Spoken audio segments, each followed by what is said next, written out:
First thing is to know what is it that you're getting into. It's very important to know your profession before you start your career, because, and especially in an era when when you have so many startups coming like Byju's and an academy who have been talking so much about the civil services and otherwise. There's a lot of data available, but also many of the times we do see that a lot of these people are not giving the information about what is it that the different services do offer. Maybe people are aware only about the IAS, IPS, or to certain extent foreign service, what would be the role. But also, as I mentioned earlier, that out of 700, only top 200 can get into those services. So, and there is very high probability that you tend to get into all other services. So you should be also aware about what is it that that particular profession offers. This is what generally is going to make me happy or not. Because see, at the end of the day, you should know yourself very well.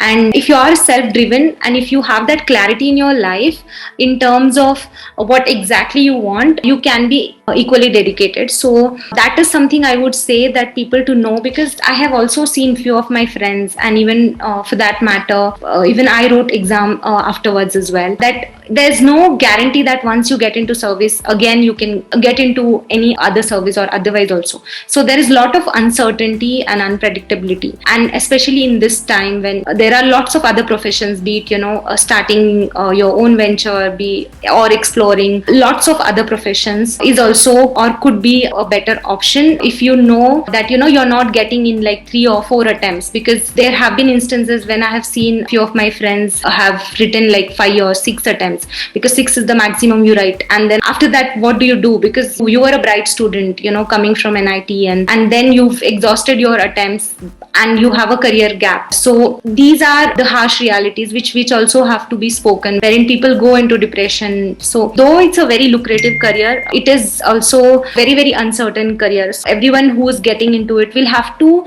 also have a backup plan and make sure that you know that when to stop, and after a certain time we might just take a call and then start looking for other career options. Like even take example of entrepreneurship also. There's nothing wrong in if at all we realize that that's not working, we can go back to something else also. So that I would say every aspirant should understand that even if you are very talented, or even if we are very, very dedicated, it does not guarantee that I would get into, because the final result is 0.01%. So that uncertainty should be kept in mind, and accordingly we should start preparing. When we get into it, definitely we'll have to be very detailed, thorough about every aspect of subjects.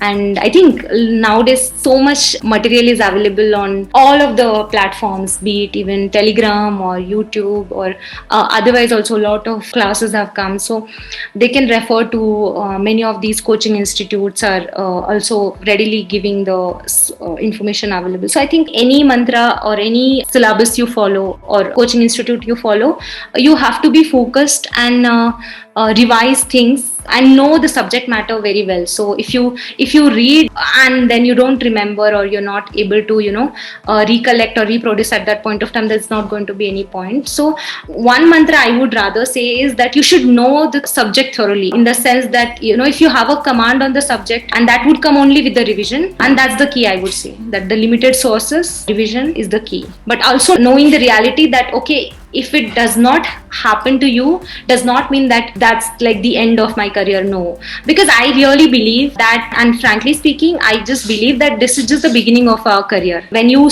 become a civil servant, that's not an end in itself. That's not the very big achievement. What I do afterwards, whether I have been able to deliver to my role, and what I was supposed to do it, have I done it more effectively and efficiently, that's my role. So I think my journey begins only when I become civil servant. It's just like another profession, and take it like that way. And also if at all we get the failure, we'll also have to accept the failure, and there's nothing wrong. Even I myself have failed. We'll just have to accept that and look for better career prospects. That's it.